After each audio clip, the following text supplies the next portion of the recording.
Thank you, Program Director, Minister Ibrahim Patel, Your Excellency President Luis Lula da Silva, Your Excellency Prime Minister Narendra Modi,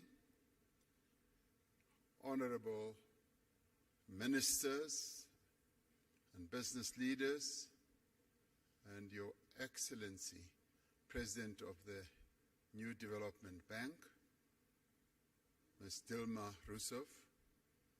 I greet you all, and it's a great honor to have this opportunity to participate in this leaders' session of the BRICS Forum.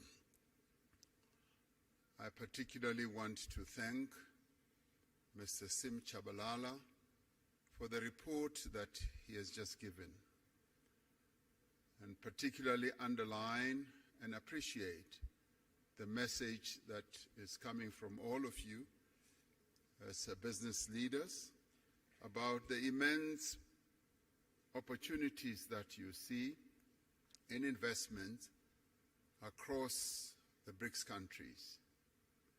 The BRICS group of countries exists not only to strengthen government-to-government relations, but also to forge stronger ties between the peoples of our 5 nations. It is for this reason that several bodies have been established since the BRICS was formed to enable cooperation across society, be it in business, be it in political parties, be it in the social sector, and also in the sporting sector. The BRICS Business Council is a vital and vibrant platform for strengthening economic ties between our respective countries and in forging common perspectives on inclusive economic growth and development, as we have heard from the report that has just been tabled by Mr. Tshabalala. The changes that have taken place in BRICS economies over the past decade have done much to transform the shape of the global economy.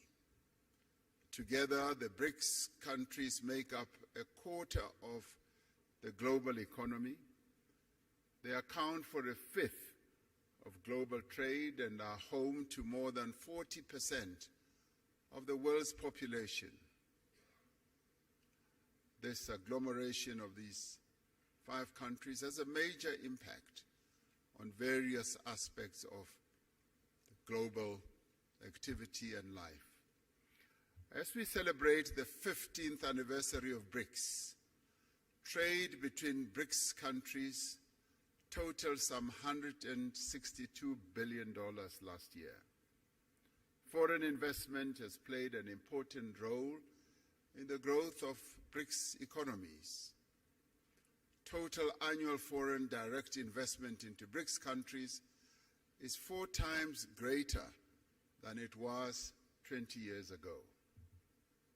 However, the new wave of protectionism and subsequent impact of unilateral measures that are incompatible with WTO rules undermine the global economic growth and development. We therefore need to reaffirm our position that economic growth must be underpinned by transparency, by inclusiveness. It must be compatible with a multilateral trading system that supports a developmental agenda, the type of developmental agenda that the 5 countries that are members of BRICS have embraced right from the onset. We require a fundamental reform of the global financial institutions so that they can be more agile and responsive to the challenges facing developing economies. In this respect, the New Development Bank established by BRICS countries in 2015, is leading the way. Since its formation, it has demonstrated its ability to mobilize resources for infrastructure and sustainable development in emerging economies without conditionalities. Earlier, before coming into this session, I was speaking to the president of the New Development Bank, and she was outlining to me how ready and willing the New Development Bank is in terms of supporting the development agendas of various countries. And we applaud this, and we appreciate this. BRICS economies have emerged as powerful engines of global growth. Yet the rapid economic, technological, social changes underway create new risks for areas such as employment, equality, as well as poverty in many of the BRICS countries. It is quite heartwarming to hear you as business people, as one listened to Mr. Chabalala's report, also focusing on issues such as poverty reduction and elimination, and inequality as well. It isn't often that you hear such very positive and forward-looking messages from the business community. So it's wonderful to be in a forum under the aegis of BRICS that you as business leaders are in tune with the developmental agenda that needs to be pursued to lift the people who live in BRICS countries and beyond out of the ravages of poverty and inequality.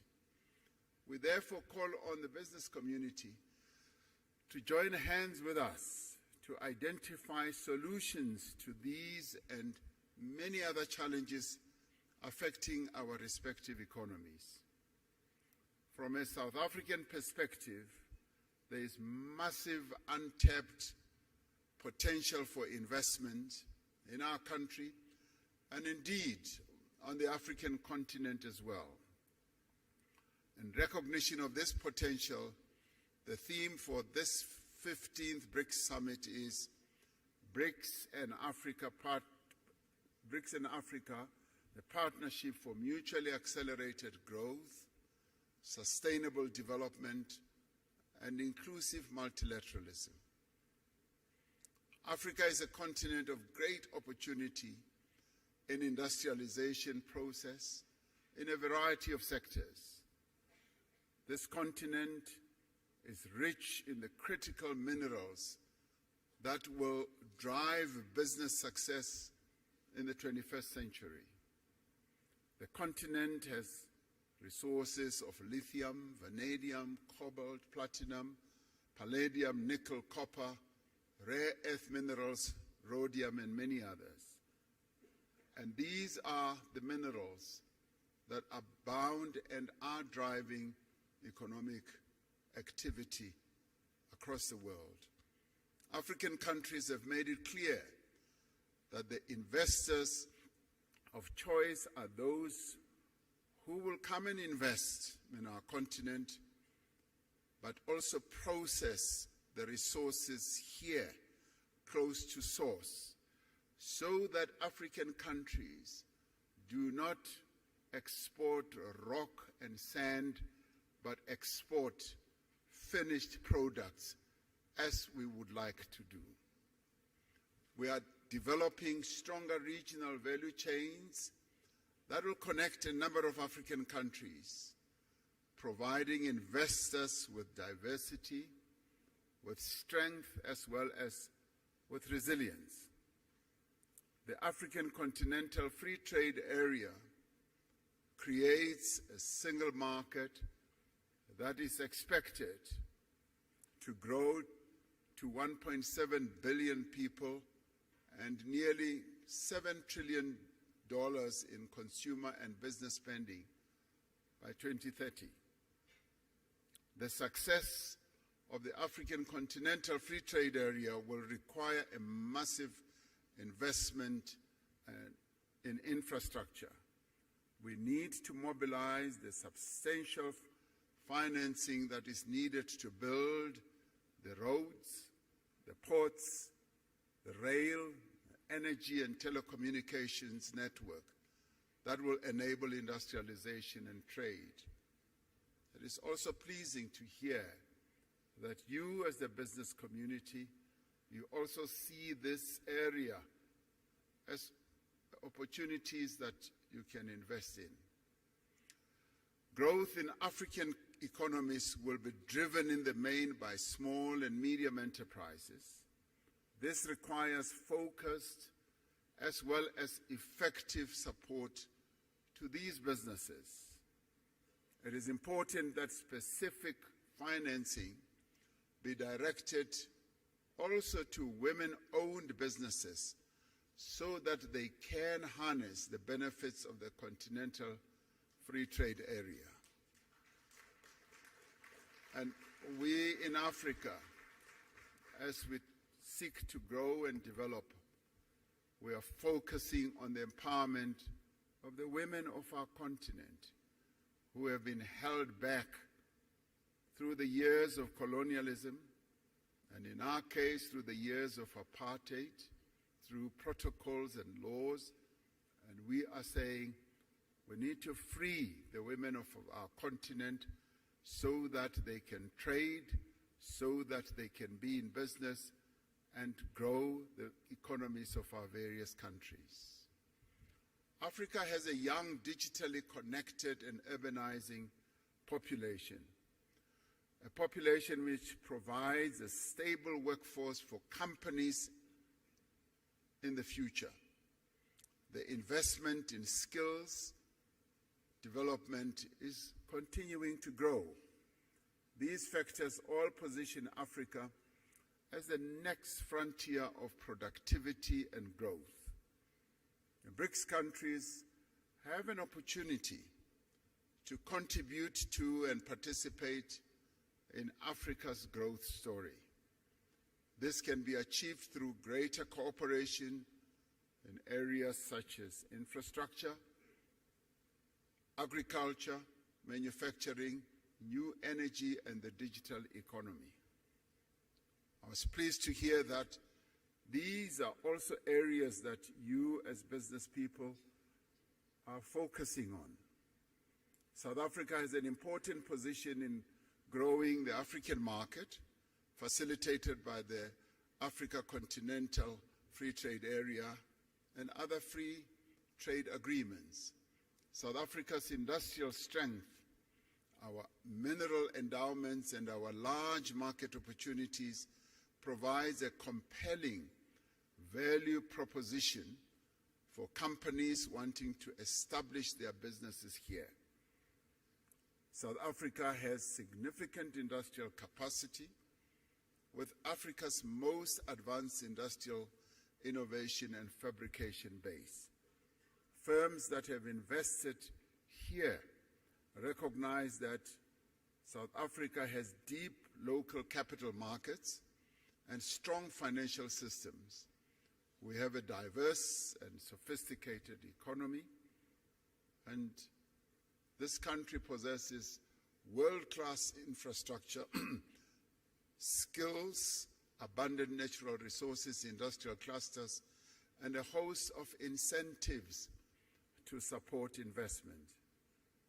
And many investment and partnership opportunities exist in renewable energy, in infrastructure, in aquaculture, in ICT, automotives, pharmaceuticals, and advanced manufacturing, amongst others. It is clear from the report that we have just received that this has been a very productive business forum. And I'd like, as I end, to commend the BRICS Business Council, the respective ministers from the BRICS countries and officials, and all business leaders who have made a meaningful contribution for the success of this business forum. and to have all of you, almost 1,500, I'm told, to have this, what I see as a very successful business forum. I sincerely hope that your participation in this BRICS Business Forum will yield the productive outcomes that are required for us to catapult BRICS economies towards a more equitable and accelerated growth.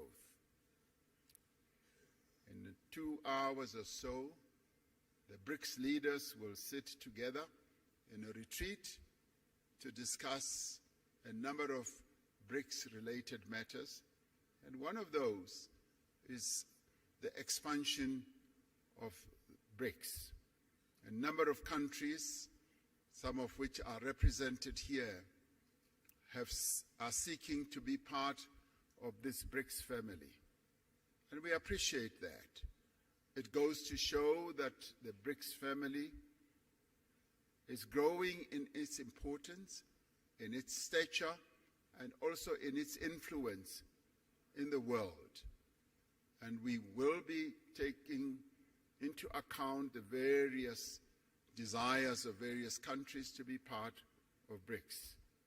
So we hope to take into account the report of your discussions here as well, as we consider the way forward with BRICS. Your participation here really strengthens the BRICS story. It confirms that BRICS is an important player in the geopolitical and economic architecture of the world. And so we hope that it will continue to be so. Thank you very much for participating. We thank you.